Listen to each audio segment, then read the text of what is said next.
Praise the Lord. இயேசுவின் ரத்தம் ஜெயம். தினமும் இயேசு நிகழ்ச்சிக்கு உங்களை கர்த்தராகிய இயேசு கிறிஸ்துவின் நாமத்தில் வரவேற்கிறேன். செய்தியின் தலைப்பு: கிறிஸ்துவின் பிறப்பு கொடுக்கும் செய்திகள். ஆதார வசனம் மத்தேயு 1:22. தீர்க்கதரிசியின் மூலமாய் கர்த்தராலே உரைக்கப்பட்டது நிறைவேறும். கிறிஸ்துவை உடையவர்களே, சாத்தான் எந்த இடத்தில் எப்படி தந்திரமாக மனிதனை பிடித்தானோ அதே இடத்தில் மனிதனின் விடுதலையை வைத்தார் தேவன். ஆதியாகமம் 3:15. உனக்கும் ஸ்திரீக்கும் உன் வித்துக்கும் அவள் வித்துக்கும் பகையை உண்டாக்குவேன். அவர் உன் தலையை நசுக்குவார், நீர் அவர் குதிகாலை நசுக்குவாய் என்றார். கிறிஸ்து பிறப்பின் முதல் செய்தி சாத்தானின் கிரியைகளை அழிக்க வந்தவர் இயேசு.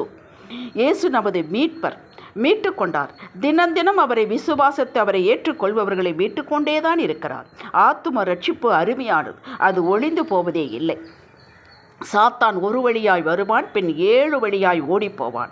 அவரது நாமத்திற்கு முன்பாக, அவரது இரத்தத்திற்கு முன்பாக அவனால் நிற்க முடியாது. அவன் ஆண்டவரின் பிள்ளைகளை ஜெயித்து விடலாம், தோற்கடித்து விடலாம், அழித்து விடலாம் என்று கொக்கரித்து கொண்டு வருவான். தலை கவிழ்ந்து வெட்கப்பட்டு போவான். யோவான் 10:10 அவன் அழிக்க வருகிறவன். இயேசுவோ நமக்கு வாழ்வு கொடுக்கவும் அந்த வாழ்வு பரிபூரணப்படவும் வந்தவர். இது இயேசுவின் பிறப்பின் நற்செய்தி. நம்மை வாழ வைக்க பிறந்தவர். மக்களை மரணத்தினால் கட்டி இழுத்து பாதாளத்திற்கு இழுத்து செல்ல வந்தவன் சாத்தான். இயேசுவோ அந்த மரணத்தை தாம் ருசி பார்த்து நமக்கு 2ஆம் மரணமே இல்லாமல் நித்தியமாக யுகமாக தம்முடனே வைத்து கொள்ள வந்தவர். இதற்காக பிறந்தவர். மரணத்தின் திறவுகோள்களை, பாதாளத்தின் திறவுகோள்களை பெற வந்தவர், பெற்றவர். நித்திய ஆக்கினையிலிருந்து நித்திய ஜீவனை நமக்கு அளிக்க வந்தவர். இதற்காக பிறந்தார். மனிதன் தோற்று போனவன், வீழ்ந்தவன், ஏமாற்றப்பட்டவன், ஏமாளி என அவனுடைய அவப்பெயர்களை அழித்து மனிதன் வெற்றியாளன், ஜீவ கிரீடத்துக்கு உரியவன், ஆளுகை செய்பவன், விக்டமிலிருந்து விக்டராக வந்தவன் என்று படைக்கவே, உறுதி செய்யவே அவர் பிறந்தவர். நான் விக்டிம், எழும்ப முடியவில்லை என்பவர்களே, இயேசு பிறப்பின் இந்நாளிலே உங்களுக்கு ஒரு நற்செய்தி. இருக்கும் நிலையிலேயே 2 கரம் கூப்பி, இயேசுவே என்னை உமது பிள்ளையாய் ஏற்றுக்கொள்ளும். நீ சிலுவையில் பட்ட பாடுகள் யாவும் எனக்காகத்தான் என்று விசுவாசிக்கிறேன்.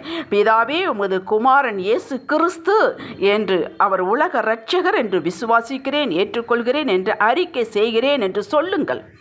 அந்த வினாடியே நீங்கள் விக்டமிலிருந்து விக்டர் இடத்திற்கு மாற்றப்பட்டு விட்டீர்கள். எப்படி? விசுவாசத்தினால். அவரது கிருபை செய்து முடித்தது. எந்த அரசாங்கமும், எந்த மருத்துவமும், எந்த விஞ்ஞானியும், எந்த ஞானியும் உலகத்தில் செய்ய முடியாதே இயேசுவின் நாமம், இயேசுவின் வார்த்தை, இயேசுவின் ரத்தம் செய்து முடித்து பிதாவாகிய தேவனிடத்தில் உங்களை ஒரு நொடியில் சேர்க்கும். உங்களையும் என்னையும் பிதாவிடத்தில் சேர்க்கவே பிறக்க வந்தார், உலகத்தில் வந்தார். இருளுக்குள்ளேயே இருளாகவே இருந்த நீங்கள் இப்போது ஒளியின் பிள்ளைகளாக உங்கள் ஐடென்டிட்டியே மாறிவிட்டது. ஆம், நீங்கள் தேவ குடும்பத்தில் பிறந்து விட்டீர்கள். இதற்காகவே இயேசு உலகத்தில் வந்தார், பிறந்தார். தேவ குடும்பத்தின் நபராக மாறிவிட்டீர்கள். இதற்கு வழி ஏதும் இல்லை. இயேசுவே வழியும் சத்தியும் ஜீவனமாயிருக்கிறார். ஆவியில் மரித்து போய் இருந்த ஒரு மனிதனை ஒரு நொடியில் உயிர்ப்பிக்கிறார். இயேசுவின் இரத்தத்தினாலே அவன் ஜீவனுக்குள் வாழ்கிறான், நித்தியத்திற்குள் பிரவேசிக்கிறான். இதைவிட உலகத்தின் நற்செய்தி வேறு ஏதேனும் உண்டா?